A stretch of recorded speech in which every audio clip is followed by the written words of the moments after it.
फिक्र आपकी presented by doctor ortho Ayurvedic oil and capsules, जोड़ों के दर्द की बेजोड़ दवा।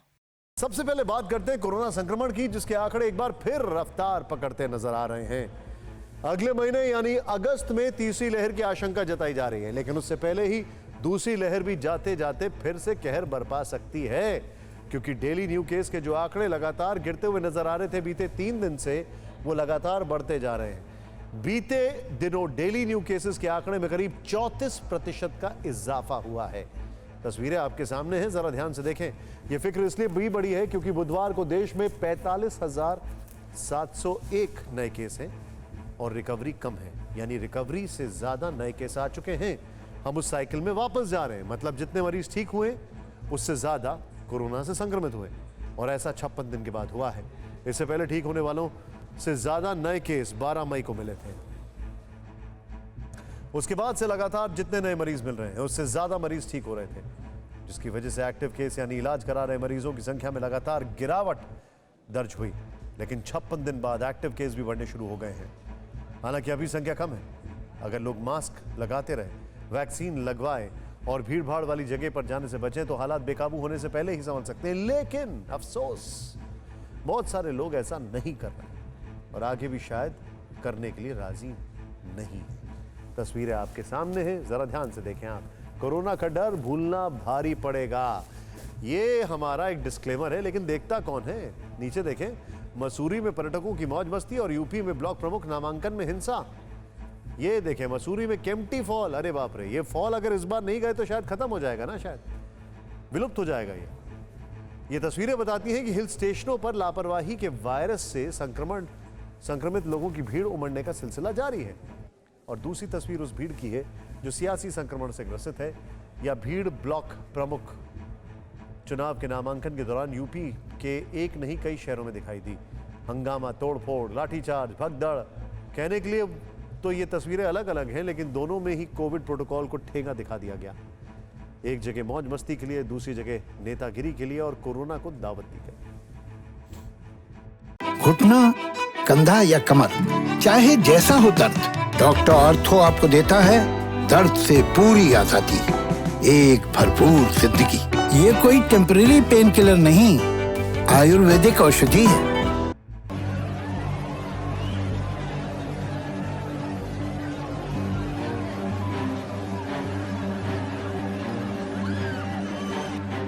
ये तस्वीरें फिक्र बढ़ा रही, 130 करोड़ देशवासियों को फिर डरा रही। लॉकडाउन में ढील मिलते ही अनुशासन किस कदर पीछे छूट गया, ये तस्वीरें उसका लेटेस्ट सबूत है।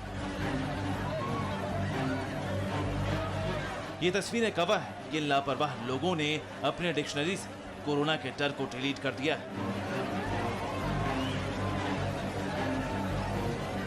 ये वो तस्वीरें हैं जो सोशल मीडिया पर तेजी से वायरल हो रही हैं।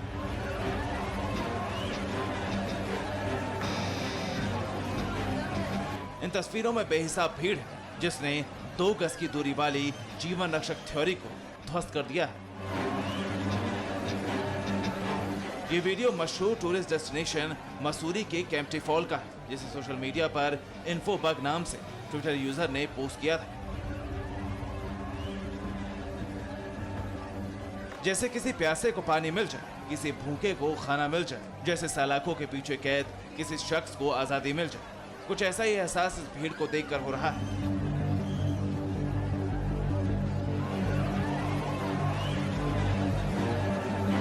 इन तस्वीरों को देखकर आपको ये समझ आ रहा होगा कि महामारी की तीसरी लहर आएगी, तो उसकी वजह क्या होगी और कौन जिम्मेदार होगा।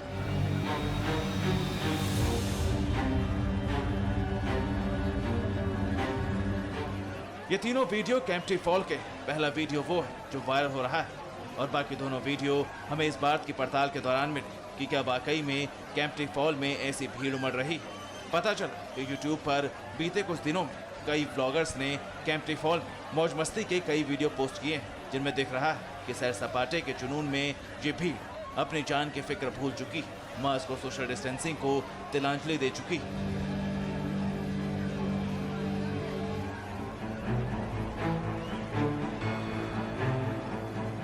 केम्प्टी फॉल के इन वीडियो में पानी कम इंसानों के सिर ज्यादा दिखाई दे रहे हैं। किसी को कोई परवाह नहीं।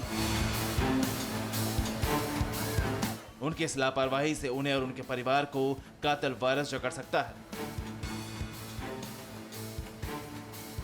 लोगों की दलील है कि गर्मी बहुत है, इसलिए पहाड़ों का रुख किया। चलिए माना मैदान गर्म है, पहाड़ों में ठंड है, लेकिन ये क्यों भूल गए कि कोरोना वायरस अभी खत्म नहीं हुआ है।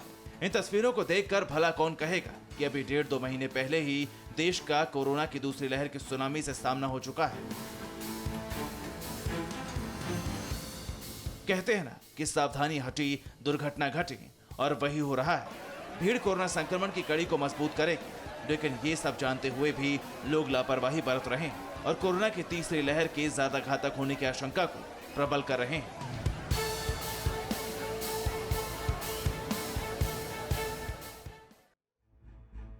पता लगा है कौन सा नशा करता है। कोरोना काल में लापरवाही का ये मजाक करता है। ये हाल है इनका। कोरोना वायरस से खुद को, अपने परिवार को और देश को बचाने के लिए सबसे जरूरी है मास्क, सोशल डिस्टेंसिंग का पालन करना, जल्द से जल्द वैक्सीन लगवाना, क्योंकि एक और दूसरी लहर अभी खत्म नहीं हुई है, तो दूसरी और अगले महीने यानी अगस्त में तीसरी लहर आने की आशंका प्रबल हो गई है। और इस फिक्र को केरल ने और बढ़ा दिया है। ध्यान से देखिएगा, बुधवार को केरल में 15,600 लोगों की कोरोना रिपोर्ट पॉजिटिव आई है, यानी कि देश के 45 में से 15 केरल में, ठीक दूसरी लहर की तरह। और इसके साथ ही वहां 29 दिन का रिकॉर्ड टूट गया। 29 दिनों बाद केरल में कोरोना के इतने ज्यादा नए केसेस आए हैं, इससे देश की चिंता बढ़ गई है, क्योंकि बुधवार को जितने केस पूरे देश में मिले उससे करीब 1/3 मामले अकेले केरल में ही रिपोर्ट किए गए हैं। इसीलिए तीसरी लहर की आहट के बीच केरल में रफ्तार पकड़ते संक्रमण ने सरकार की चिंता बढ़ा दी है। चिंता की वजह सिर्फ नए केस बढ़ना ही नहीं, एक्टिव केस में भी इजाफा होना है। पूरे देश में इस वक्त एक्टिव केस के मामले में महाराष्ट्र और केरल टॉप पर है। सिर्फ इन 2 राज्यों में ही 22 लाख से ज्यादा एक्टिव केस हैं।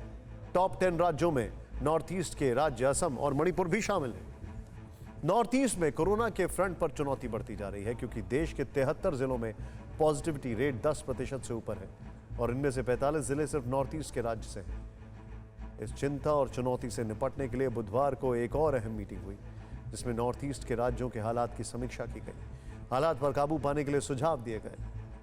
केंद्रीय गृह सचिव ने नॉर्थ ईस्ट के राज्यों और सभी केंद्र शासित प्रदेशों में महामारी के हालात की समीक्षा की है। नॉर्थ ईस्ट के राज्यों में जिला और राज्य और शहर स्तर पर हालात की सख्त निगरानी करने और समय रहते उचित कदम उठाने की सलाह दी गई। संक्रमण से निपटने के लिए अस्पताल में बेड, एम्बुलेंस, वेंटिलेटर, ऑक्सीजन की उपलब्धता की समीक्षा की गई और इसके अलावा टीकाकरण अभियान को और तेज करने की सिफारिश की गई। सरकार तो अपना काम कर रही है, आगे भी करेगी, लेकिन जिम्मेदारी हमारी और आपकी भी है, क्योंकि लोगों की लापरवाही सिर्फ उनकी जान खतरे में नहीं डाल रही है, बल्कि पूरे देश को कोरोना की तीसरी लहर की ओर तेजी से धकेल रही है। लेकिन देश और दुनिया के वैज्ञानिक और डॉक्टर्स हर मुमकिन कोशिश कर रहे हैं, दिन रात कोरोना वायरस पर रिसर्च कर रहे हैं, ताकि वायरस के तेजी से कम और जल्द से जल्द खत्म किया जा सके।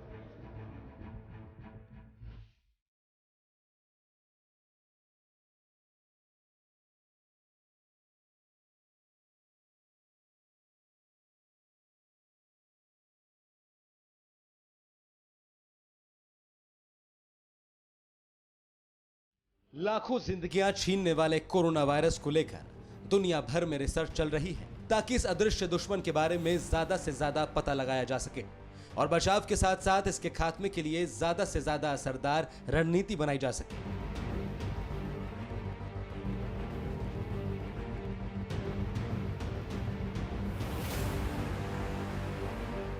क्योंकि पिछले 1.5 साल से देश और दुनिया पर लगातार मौत बनकर कोरोना का कहर टूट रहा है। आए दिन वायरस रूप बदल रहा है और अभी तक कोरोना वायरस से जुड़े सारे सवालों का जवाब नहीं मिल पाया है।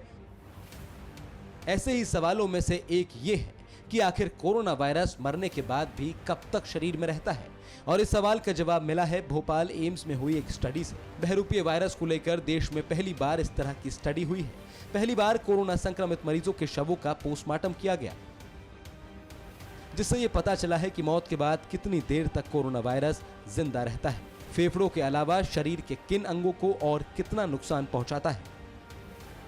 आईसीएमआर की मंजूरी के बाद पिछले साल अगस्त से अक्टूबर के बीच कोविड शवों का पोस्टमार्टम कर उनके अंगों में कोविड के संक्रमण का एनालिसिस किया गया। रिसर्च एम्स भोपाल के department of forensic medicine, critical care, pathology, microbiology department के डॉक्टर्स की टीम ने की। डॉक्टर्स ने कोरोना संक्रमण से मरने वाले 21 लोगों के शवों का पोस्टमार्टम किया, जिसमें मौत के 20 घंटे बाद भी शरीर में कोरोना वायरस मिलने की पुष्टि हुई। फेफड़ों के बाद कोरोना का सबसे ज्यादा संक्रमण मरीजों के ब्रेन में मिला है। 85% मृतकों के ब्रेन में कोविड का संक्रमण मरने से पहले हो चुका था, जबकि 75% में कोविड का संक्रमण फेफड़ों के अलावा किडनी में हुआ था। स्टडी में शामिल 21 शवों में से 35% के पैंक्रियाज में संक्रमण मिला है। ये स्टडी कोरोना के खिलाफ जारी जंग में बहुत मददगार साबित हो सकती है, क्योंकि देश में अब भी विदेशों में हुए कोरोना के असर या रिसर्च के आधार पर ही उपचार किया जा रहा है।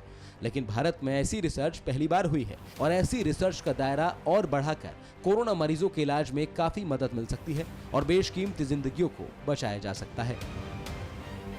जो भी स्टडी उपयोगी होगी और आगे की इस बीमारी की रोकथाम और उसके इलाज के लिए उपयोगी होगी, उस हर स्टडी का हम आकलन करेंगे और उसमें जो भी जानने योग्य और स्वीकार करने योग्य होगा उसको अपनाएंगे। आगे आने वाले समय में हमारे ट्रीटमेंट प्रोटोकॉल और बाकी जो कोरोना की रोकथाम या उसके इलाज के लिए जो हमें रणनीति बनानी है, उसमें ये उपयोगी हो। सिर्फ देश ही नहीं बल्कि पूरी दुनिया में कोरोना वायरस पर लगातार रिसर्च हो रही है, क्योंकि 1.5 साल से ज़्यादा बीत गया है।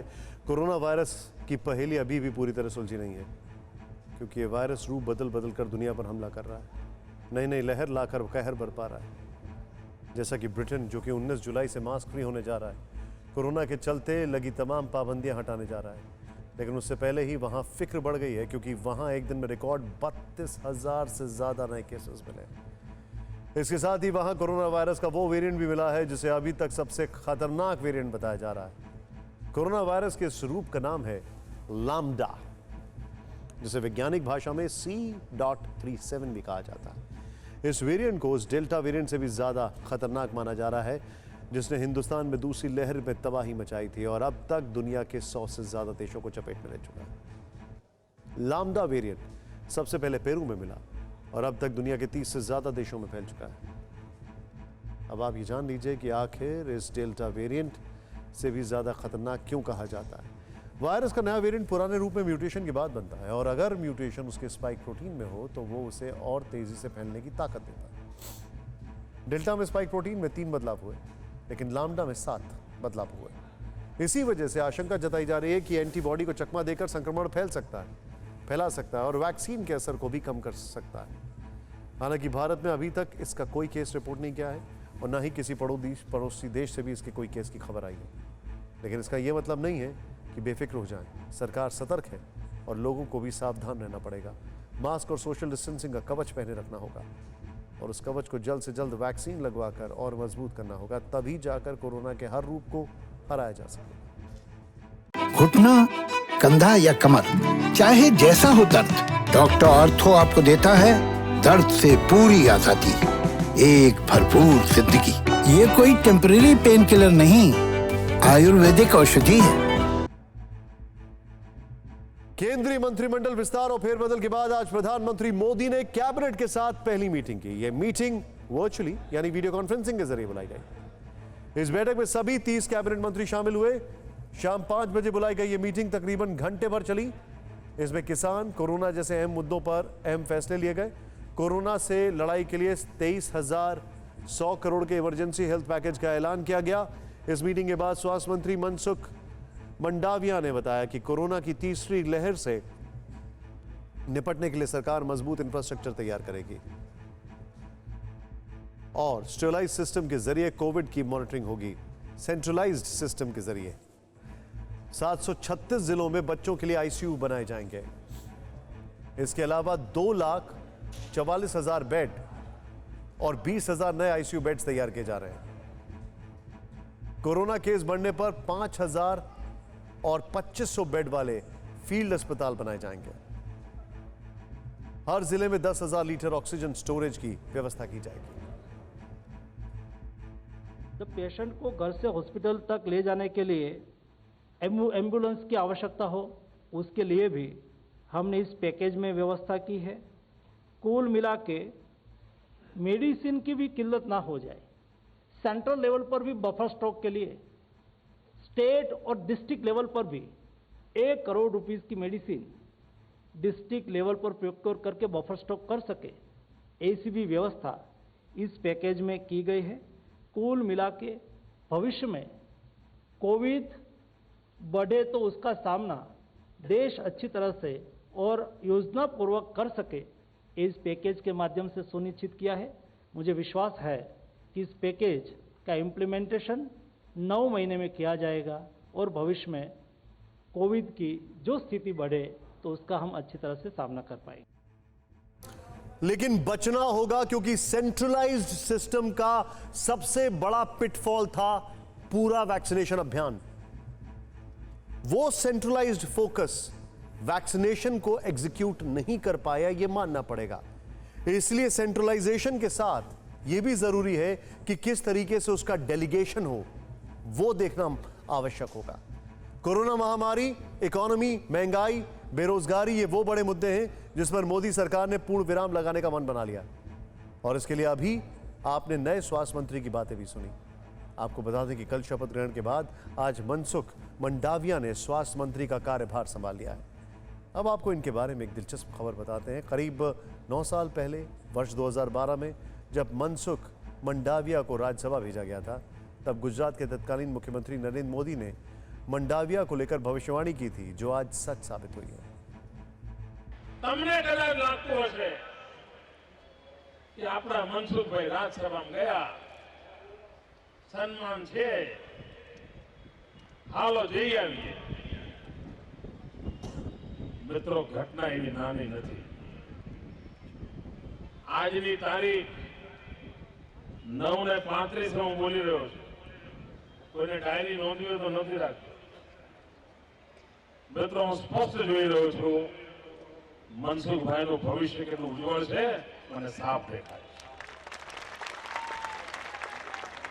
છે। એનામાં પડેલી શક્તિઓ આવતીકાલ કેવી ઉજાળવાની છે એનો મને પૂરેપૂરો અંદાજ છે દોસ્તો, અને મને વિશ્વાસ છે હું સાચો પડીશ, મને પૂરો વિશ્વાસ છે। बनते बदलते मंत्रिमंडल और चुनौतियों के बीच अब 3 बड़ी फिक्र का विश्लेषण करेंगे। वो है दवाई, पढ़ाई और कमाई। आगे जिक्र महंगाई का भी करेंगे, लेकिन कोरोना काल में सबसे बड़ी फिक्र दवाई रही है, यानी हेल्थ सेक्टर की, जिसे एक वायरस ने पटरी से उतार दिया।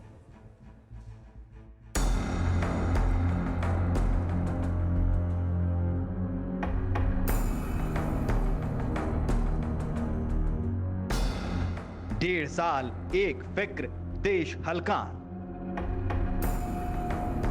पिछले 1.5 साल में एक फिक्र ऐसी थी जिससे देश के प्रधान अनजान नहीं थे। 130 करोड़ आबादी इससे परेशान रही, लोगों की जेबें खाली होती रही। खासकर कोरोना की दूसरी लहर के दौरान करीब 1.5 महीने पूरा देश हलकान रहा। इस दौरान सबसे बड़ी फिक्र रही दवाई, पढ़ाई और कमाई, और प्रधानमंत्री इससे वाकिफ थे। इसलिए जब मंत्रालय विस्तार और फेरबदल की बारी आई, तब इन मंत्रालयों में चेहरे बदले गए। मनसुख मंडाविया को स्वास्थ्य मंत्रालय की जिम्मेदारी दी गई, धर्मेंद्र प्रधान को शिक्षा मंत्री बनाया गया और भूपेंद्र यादव को श्रम और रोजगार मंत्रालय की जिम्मेदारी सौंपी गई। तो सबसे पहले बात स्वास्थ्य मंत्रालय की, क्योंकि पिछले 1.5 साल से देश में जो कुछ भी हो रहा है उसके केंद्र में स्वास्थ्य मंत्रालय ही है। कोरोना की दूसरी लहर इतनी तेज रही कि स्वास्थ्य सुविधा सरेंडर मोड में दिखी। अस्पतालों में बेड की कमी, ऑक्सीजन और दवाओं की कमी के कारण रोजाना हजारों मरीजों की मौत हुई। दूसरी लहर में 2.5 लाख लोगों ने जान गंवाई, जिसके चलते केंद्र सरकार पर सवाल उठे, स्वास्थ्य विभाग पर सवाल उठे। देश में विदेशों तक सरकार की छवि को भी नुकसान पहुंचा और इसी के कारण डॉक्टर हर्षवर्धन की कैबिनेट से छुट्टी हो गई। मनसुख मंडाविया को स्वास्थ्य मंत्रालय की जिम्मेदारी दी गई और आज इन्होंने देश के नए स्वास्थ्य मंत्री का पदभार संभाल लिया। माननीय प्रधानमंत्री जी ने मुझे स्वास्थ्य मंत्रालय की जिम्मेदारी दी गई है। स्वास्थ्य मंत्री के रूप में प्रधानमंत्री जी की अपेक्षा के अनुसार मैं काम करने की कोशिश करूंगा। आपको बता दें कि रसायन और उर्वरक राज्य मंत्री रहते मनसुख मंडाविया ने कोरोना काल में ऑक्सीजन सप्लाई में अहम रोल निभाया था और देश के अलग अलग हिस्सों में तुरंत सप्लाई पर जोर दिया था। और अब जब देश कोरोना की तीसरी लहर के मुहाने पर खड़ा है, तब नए स्वास्थ्य मंत्री के सामने कई चुनौतियां होंगी। मसलन तीसरी लहर से पहले स्वास्थ्य सेवाओं को दुरुस्त करने की चुनौती, जिसके तहत अस्पतालों में कोविड बेड की संख्या और वेंटिलेटर बढ़ाना, बच्चों के लिए अलग से कोविड बेड और वेंटिलेटर के इंतजाम, ऑक्सीजन के पर्याप्त इंतजाम और कोरोना की दवाओं की कमी को दूर करना। मतलब मनसुख मंडाविया के सामने सबसे बड़ी चुनौती है देश के हेल्थ सिस्टम में लोगों का भरोसा लौटाने की। इसके अलावा कम से कम समय में ज्यादा से ज्यादा लोगों को कोरोना वैक्सीन दिलाने की। कोरोना काल की दूसरी बड़ी फिक्र रही पढ़ाई। कोरोना महामारी के कारण करीब 1.5 साल से स्कूल बंद हैं। बच्चे ऑनलाइन पढ़ाई कर रहे हैं। खेल कूद के साथ पढ़ाई की उम्र में बच्चे घरों में कैद हैं, जिसके कारण पढ़ाई भी ठीक से नहीं हो पा रही है और बच्चे बीमार भी हो रहे हैं। बच्चों में आंख की बीमारी, सिर दर्द, मोटापा, मानसिक बीमारी का खतरा। इसके अलावा बच्चों को ऑनलाइन गेम्स की लत लग रही है। इसके अलावा देश के लाखों करोड़ों छात्र जिनके पास इंटरनेट, स्मार्टफोन या लैपटॉप नहीं है, वो ऑनलाइन क्लास से वंचित हैं। कोरोना काल में फिक्र बोर्ड की परीक्षाएं और प्रतियोगी परीक्षाओं की भी रही। जब जब इनके आयोजन की बात उठी, सोशल मीडिया से लेकर कोरोना काल में छात्रों ने सरकार के रवैये पर सवाल उठाए। 10वीं 12वीं की बोर्ड परीक्षाएं रद्द करनी पड़ी, कई दूसरी परीक्षाएं भी स्थगित की गईं। आगे मेडिकल प्रवेश परीक्षा नीट 2021 की तारीख घोषित करने का दबाव है। नीट यूजी 2021 की तरह नीट पीजी की परीक्षा को लेकर भी अनिश्चितता की स्थिति है। जेईई एडवांस 2021 का आयोजन कराना भी एक चुनौती है। ऐसे में जब धर्मेंद्र प्रधान को शिक्षा मंत्रालय की जिम्मेदारी दी गई, नए शिक्षा मंत्री के सामने ऑनलाइन मोड में चल रहे स्कूलों को वापस ऑफलाइन मोड में लाने की चुनौती है। कोरोना महामारी के दौरान देश के सामने एक और बड़ी फिक्र मुंह बाए खड़ी है।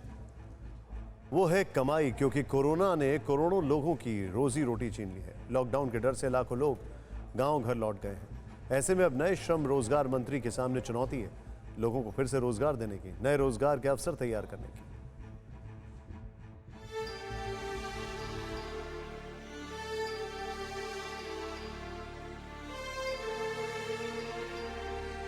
प्रवासी मजदूरों के पलायन के इस दर्द को जिसने भी देखा, सुना, आंखें भर आई। देश के भविष्य की चिंता घर कर गई और कोरोना महामारी का सबसे बड़ा दंड यही रहा, क्योंकि तब से लेकर दूसरी लहर तक अलग अलग जगहों पर लॉकडाउन लगता रहा।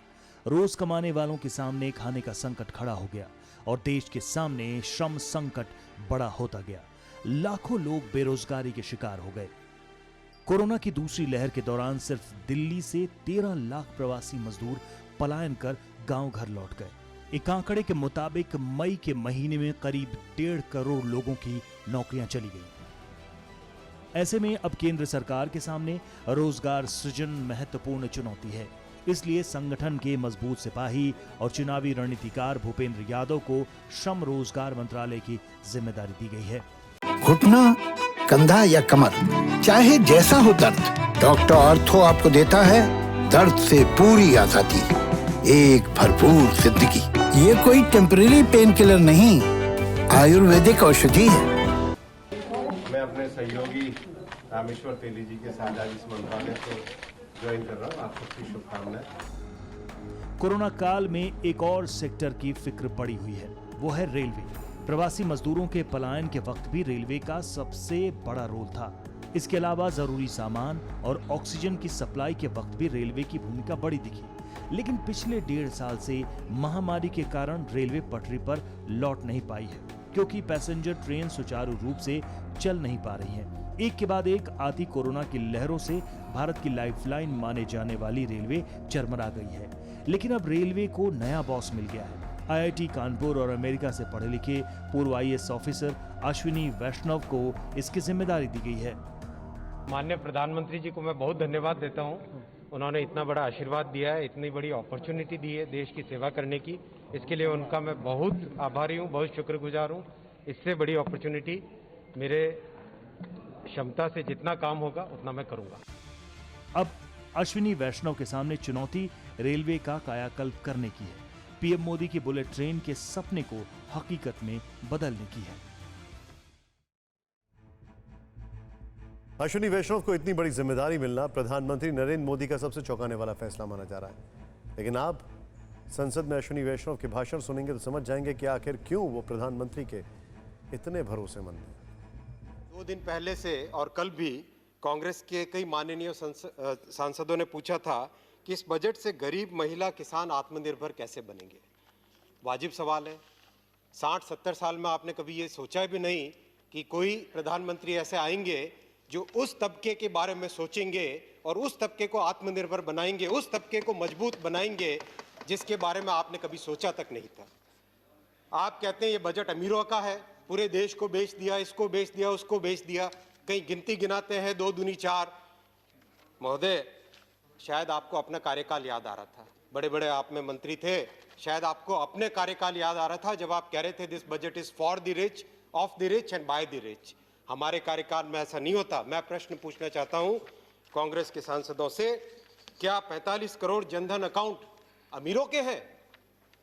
क्या 8 करोड़ उज्ज्वला गैस से जो माओं के आंखों की रोशनी बची, क्या वो गरीबों के लिए या अमीरों के लिए? यह प्रश्न आपको जवाब देना पड़ेगा। समाज पूछेगा, जनता पूछेगी आपसे। क्या 10 करोड़ शौचालय से जो महिलाओं की, बहनों की गरिमा बढ़ी, क्या वो गरीबों के लिए या अमीरों के लिए? क्या उससे देश बिका या हमारे समाज की नींव मजबूत हुई? जो आयुष्मान से गरीब के घर का खर्चा कम हुआ, क्या उससे देश बिक गया? क्या उससे फॉरेन कैपिटल आ गया? विनय जी, क्या उससे फॉरेन कैपिटल आ गया? क्या पीएम आवास योजना से जो पक्के मकान बने, क्या वो 2 घरानों ने बनाए? क्या वो इंडस्ट्री ने बनाए? किस तरह के सवाल करते हैं जनाब? दवाई, पढ़ाई और कमाई के बाद फिक्र महंगाई की। पिछले कुछ वक्त में पेट्रोल और डीजल के दामों में ऐतिहासिक बढ़ोतरी हुई। कोरोना काल में टूट चुकी अर्थव्यवस्था के बीच आम लोगों पर महंगाई की मार पड़ती। देश के ज्यादातर शहरों में पेट्रोल की कीमतें 100 रुपए प्रति लीटर के पार जा चुकी हैं। पेट्रोल के साथ साथ डीजल, रसोई गैस की कीमतें आसमान छूती जा रही हैं। अर्थशास्त्र से अनजान व्यक्ति भी जानता है कि कैसे इसका असर चूल्हा जलाने से लेकर गाड़ी चलाने तक पर पड़ता है और हर ओर महंगाई बढ़ती जा रही है। यही वजह रही है कि अब पेट्रोलियम से जुड़े मंत्रालय का जिम्मा भी नए हाथों में दिया गया है। धर्मेंद्र प्रधान की जगह हरदीप पुरी ने आज पेट्रोलियम मंत्रालय का जिम्मा संभाल लिया। अब इनके सामने भी चुनौती है बढ़ते पेट्रोल डीजल के दाम के बीच सरकार की छवि को बचाए रखने की। ऐसे में आज हम बढ़ती कीमतों का पूरा विश्लेषण करेंगे और आपको यह भी डिटेल में समझाएंगे कि कैसे पेट्रोल के दाम में लगातार हो रही बढ़ोतरी ने घर को जो है वो पूरा बजट बिगाड़ दिया है और ये बहुत बड़ी चिंता की विषय है। साथ में हम ये भी बताएंगे कि पेट्रोल डीजल की कीमतें बढ़ने के साथ आपके बटुए पर कितना बोझ पड़ा है। लेकिन पहले बेलगाम होती पेट्रोल की कीमतें जरा ध्यान से देख लीजिए। आइए दिखाते हैं हम आपको। इसको जरा ध्यान से देखना आपके लिए बहुत जरूरी है। पेट्रोल के 35 पैसे की बढ़ोतरी, डीजल 9 पैसे की बढ़ोतरी। आज फिर महंगा हुआ है, निरंतर हो रहा है, कोई नई बात नहीं। अब तो ये ब्रेकिंग न्यूज भी नहीं रही। नेक्स्ट, साथ ही डीजल पर हर लीटर 9 पैसे 8 दिनों में तीसरी बढ़ोतरी हुई है। आज फिर डीजल महंगा हो गया है, पेट्रोल भी। जून के महीने में ही तेल के दाम 16 बार बढ़ चुके हैं। इससे पहले मई में भी पेट्रोल डीजल के दाम 16 बार बढ़े। इस साल के 6 महीने में ही अब तक पेट्रोल 16 रुपए 24 पैसे, डीजल 15 रुपए 33 पैसे महंगा हुआ है। अगर बात देश के बड़े शहरों की करें तो पेट्रोल की कीमतें की आज का जो सिलसिला है IOCL से मिली जानकारी के मुताबिक, ध्यान से देखें आप, पेट्रोल दिल्ली में अरे बाप रे 100 के ऊपर सेंचुरी मार दी। देख रहे हैं आप, 100 रुपए 56 पैसे, जो कि अब तक का सबसे महंगा रेट है। ये दिल्ली का हाल है। आगे देखते हैं। मेट्रो शहर में सबसे महंगा पेट्रोल मुंबई में बिक रहा है। वहां पर 106 रुपए 59 पैसे का है। ये देखिए, ये हाल है मुंबई का। कोलकाता में पेट्रोल आज 100 रुपए 62 पैसे का है। आगे देखते हैं। चेन्नई में आज पेट्रोल 101 रुपए 37 पैसे का है। इस महंगाई पर पेट्रोलियम कंपनियों की अपनी दलीलें हैं, लेकिन तस्वीर बिल्कुल साफ है। हम दिल्ली में जो पेट्रोल 100 रुपए लीटर खरीद रहे हैं, वो राजस्थान में 111 रुपए प्रति लीटर तक पहुंच चुका है और जनता की कमाई पर डाका पड़ रहा है। आम लोगों को कोई बड़ी राहत नहीं मिली है। महीने का खर्च 3 गुना तक बढ़ गया है। कैसे, आप ये देखें रिपोर्ट में।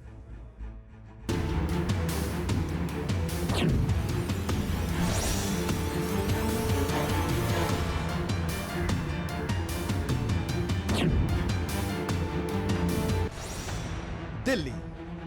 अब तो मैम बहुत ज़्यादा खर्च होता है, ठीक है, और किराया उतनी सैलरी नहीं है जितना किराया लग जाता है। मोटरसाइकिल छोड़ के साइकिल लेने का मन कर रहा है। अब 2000 का लगता था, अब 3 साढ़े 3 हज़ार रुपये का लगता है। मुंबई।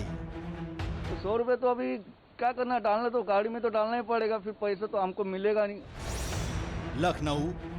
तो बहुत प्रॉब्लम हो रहा और सैलरीज भी बहुत कम है, कॉस्ट ऑफ लिविंग ज़्यादा हो गया। इतना तो कभी भी नहीं बढ़े। ये कम से कम 25,000 करोड़ रुपए सेंट्रल गवर्नमेंट को फायदा है। पटना। महंगा हो रहा है, हम लोग के लिए बहुत दिक्कत वाली ये चीज है। लॉकडाउन में काम धंधा सब बंद। रांची। आम पब्लिक का जेब सिर्फ खाली हो रहा है और आम पब्लिक तरस थे इस चीज के लिए। हम लोग को तो लगता है कि अब गाड़ी फेंक देना है, हम लोग को बड़ा वाला साइकिल ले ले, वही बेहतर होगा। भुवनेश्वर। उनको भी समझना चाहिए कि आम जनता कितना प्रॉब्लम में है। अगर वो नहीं समझेंगे तो फिर हम भी तो कॉमन पीपल ही। हम गवर्नमेंट को ऐसे रिक्वेस्ट करते हैं कि ये पेट्रोल को ध्यान कर रखकर कुछ कमाना चाहिए सबके लिए, सबके अच्छा के लिए। देश के हर शहर में पेट्रोल की कीमत शतक पार है और राजस्थान के गंगानगर में तो पेट्रोल ने सैकड़ा पार 111 रुपए प्रति लीटर का नया रिकॉर्ड बना लिया है। अब इस बेलगाम कीमत से देश भर में खलबली मची हुई है। लोग सड़कों पर है, सियासत चरम पर है। पेट्रोल डीजल की करीब करीब हर रोज बढ़ती कीमतों ने जनता के गुस्से को 7वें आसमान पर पहुंचा दिया है और सरकार के सामने सवालों की बाढ़ आ गई है। ऐसे में आम लोग भी पूछ रहे हैं कि क्या बढ़ती कीमतों को रोकने का कोई तरीका है। फिलहाल पेट्रोलियम मंत्रालय के नए निजाम और सरकार को भी कोई रास्ता नहीं सूझ रहा। पहले ही कह दिया था कि मुझे आप थोड़ा सा मौका दीजिए, जो अभी हमारे सामने इश्यूज हैं। सरकार के साथ ही अब तक कंपनियां भी कोई रास्ता नहीं निकाल पा रही हैं, लेकिन आम लोगों की जेब लगातार जल रही है। देश भर में पेट्रोल के दामों ने लोगों का बजट बिगाड़ दिया है। दिल्ली से जयपुर और मुंबई तक, जम्मू से भोपाल, लखनऊ और पटना तक अब पेट्रोल लोगों की जेब पर बेरोक टोक डाका डाल रहा है। कैसे, ये आज हम आपको समझाएंगे। हम आपको बताएंगे कि पिछले 3 महीने में ही कैसे आपके बटुए पर बड़ा डाका पड़ा है और हर महीने आपका खर्च 600 से 1500 रुपए तक बढ़ गया है और ये सिलसिला अभी भी जारी है। हालांकि 5 राज्यों में हुए विधानसभा चुनाव के दौरान बढ़ती कीमत की बेलगाम रफ्तार पर ब्रेक जरूर लगा, लेकिन चुनाव खत्म होते ही फिर सिलसिला चल पड़ा। कैसे, पहले इसे समझिए, फिर आपको बटुए पर बढ़े बोझ का गणित समझाएंगे।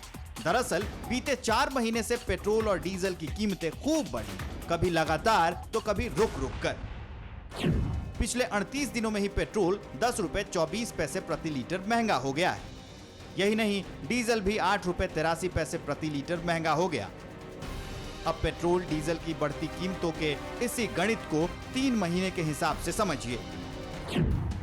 दिल्ली में आज पेट्रोल की कीमत प्रति लीटर 100 रुपए 56 पैसे है, जबकि आज से ठीक 3 महीने पहले 8 अप्रैल को दिल्ली में पेट्रोल का दाम प्रति लीटर 90 रुपए 56 पैसे था। यानी 90 दिनों में पेट्रोल का दाम 10 रुपए प्रति लीटर बढ़ गया।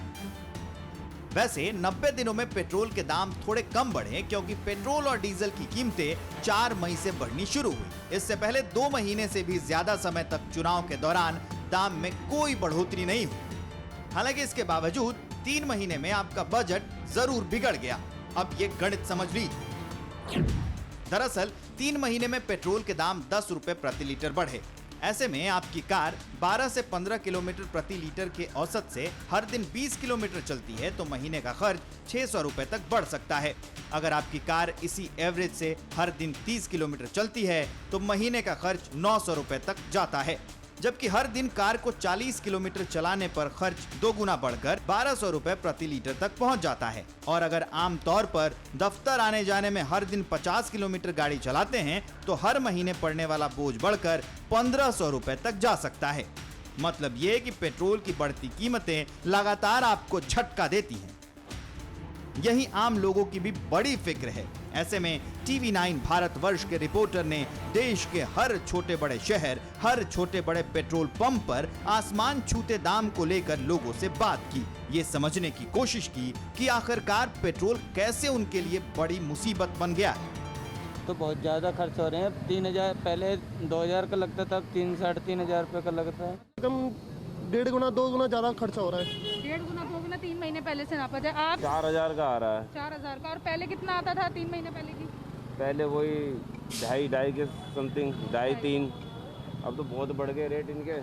पेट्रोल की आसमान छूती कीमत ने लोगों का दर्द बढ़ा दिया है। एक्सपर्ट भी मानते हैं कि पेट्रोल और डीजल की बेतहाशा बढ़ रही कीमतों ने बजट को पूरी तरह से बिगाड़ दिया है। घर से ऑफिस या ऑफिस से घर जाने के खर्च बेतहाशा बढ़े हैं। आज उस व्यक्ति का वो खर्चा महीने का, जो कि 50 किलोमीटर औसतन गाड़ी चलाता है, अपने काम से घर आने में, घर से काम पर जाने में, और बच्चों को कहीं घुमाने ले जाना है या किसी अन्य काम से जाना है, तो वो करीब करीब 25% बढ़ चुका है। इसका मतलब जो व्यक्ति 4000 रुपए खर्च करता है, आज उसका खर्चा वो 5000 हो चुका है।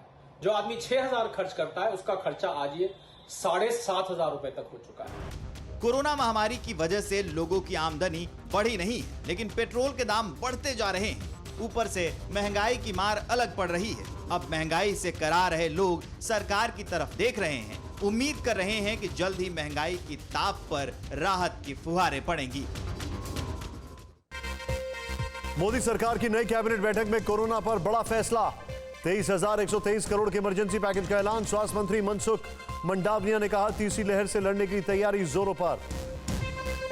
नई कैबिनेट मीटिंग में किसानों के हित में बड़ा फैसला। मंडियों के जरिए किसानों तक पहुंचाए जाएंगे 1 लाख करोड़ रुपए। कृषि मंत्री नरेंद्र सिंह तोमर ने कहा, कानून वापस लेने के अलावा किसी भी प्रस्ताव पर विचार करने को तैयार। टीम मोदी के नए मंत्रियों ने संभाला कामकाज। खेल मंत्री अनुराग ठाकुर, रेल मंत्री अश्विनी वैष्णव ने चार्ज संभाला। जी किशन रेड्डी और मीनाक्षी लेखी ने भी संभाली नई जिम्मेदारी। ट्विटर को दिल्ली हाईकोर्ट से बड़ा झटका। हाईकोर्ट ने ट्विटर को अंतरिम राहत देने से किया इनकार। कहा, जल्द शिकायत अधिकारी नियुक्त करे ट्विटर। यूपी में ब्लॉक प्रमुख चुनाव में नामांकन के दौरान कई जगह हिंसा। सीतापुर, उन्नाव, संभल, बुलंदशहर समेत कई जिलों में जमकर हुआ बवाल। पुलिस ने किया लाठीचार्ज।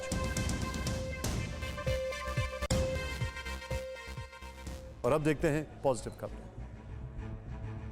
जर्मनी के वैज्ञानिकों ने कमाल का आविष्कार किया है। वैज्ञानिकों ने ऐसा ड्रोन तैयार किया है जो प्राकृतिक आपदा में फंसे लोगों को उनकी चीख पुकार सुनकर बचा सकेगा। ये ड्रोन न सिर्फ प्राकृतिक आपदा में फंसे होने पर लोगों की आवाज पहचान कर बचाएगा, बल्कि गंध सूंघ कर भी पता लगा सकेगा कि पीड़ित कहाँ हैं। ट्रायल के दौरान इंसान के चिल्लाने, तालियों और किसी चीज के टकराने जैसी आवाजें इससे सुनाई गईं और टेस्टिंग सफल रही। ड्रोन को वॉशिंगटन यूनिवर्सिटी के वैज्ञानिकों ने तैयार किया है। अमेरिकी कंपनी ग्रेल ने एक खास तरह का ब्लड टेस्ट विकसित किया है। इस टेस्ट के जरिए आर्टिफिशियल इंटेलिजेंस की मदद से 50 तरह के कैंसर का पता समय से पहले लगाया जा सकता है। काफी हद तक कैंसर की लोकेशन भी जानी जा सकती है।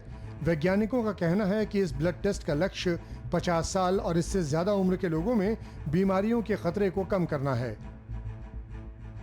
केंद्र सरकार ने पेट्रोलियम प्रोडक्ट्स पर सीमा शुल्क और उत्पाद शुल्क से खूब कमाई की है। सरकार को इनडायरेक्ट टैक्स से आने वाला रेवेन्यू लगभग 56.5% बढ़कर कुल 4,51,542.56 करोड़ रुपए हो गया है। रिपोर्ट के मुताबिक फाइनेंशियल ईयर 2020-21 में पेट्रोलियम प्रोडक्ट्स के इंपोर्ट पर 37,806 करोड़ रुपए का सीमा शुल्क वसूला गया। वहीं देश में इन प्रोडक्ट्स की मैन्युफैक्चरिंग पर केंद्रीय उत्पाद शुल्क से 4,13,735 करोड़ रुपए की कमाई हुई।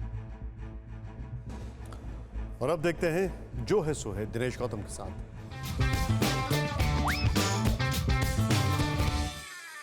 भाजपा के लिए कैबिनेट एक्सपेंशन मोदी जी के विजन के मुताबिक और उनके विजन को साकार करने वाला है। कांग्रेस का कहना है कि बदलना इंजन था, बदल डिब्बे दिए गए। धर्मेंद्र प्रधान भाजपा के लिए उज्ज्वला लागू करने वाले उज्जवल चेहरे हैं। कांग्रेस के लिए वो तेल को नई ऊंचाइयों पर ले जाने वाले रहे हैं और अब स्कूल की फीस भी नई ऊंचाइयों पर ले जाएंगे, पेरेंट्स का तेल निकाल देंगे। भाजपा ने कहा कि अनुराग ठाकुर ने अपने काम से जो मिसाल कायम की, उसके चलते उनको सूचना मंत्री बनाया गया, प्रमोट किया गया। कांग्रेस ने कहा वो कामयाब हैं तो निर्मला जी के लिए और भी बड़ा पद देख लेना चाहिए और काम का ये तरीका ही मिसाल है तो नरेंद्र तोमर जी को भी तरक्की मिलनी चाहिए थी। भाजपा ने कहा कि वरिष्ठ मंत्री जिन्हें मंत्रिमंडल से रिलीव किया गया वो अब संगठन में बड़ी जिम्मेदारी निभाएंगे। कांग्रेस ने कहा ट्विटर वालों की चिड़िया उड़ गई। मंत्रिमंडल विस्तार की महिमा भी प्रभु सूरत से कम नहीं थी। इसे भी लोगों ने जाकी रही भावना जैसी के तौर पर ही देखा है। बाकी तो जो है सो है। अड़ी सोमवार से शुक्रवार शाम 6 बजे सिर्फ TV9 भारतवर्ष पर। हमने की गलती फिर एक बार, कोरोना ने किया दोबारा प्रहार। मास्क, 2 गज दूरी, करें अपनी सुरक्षा पूरी। कोरोना टीका हम सबको लगाना है, मिलकर साथ समझदारी से कोरोना को हराना है।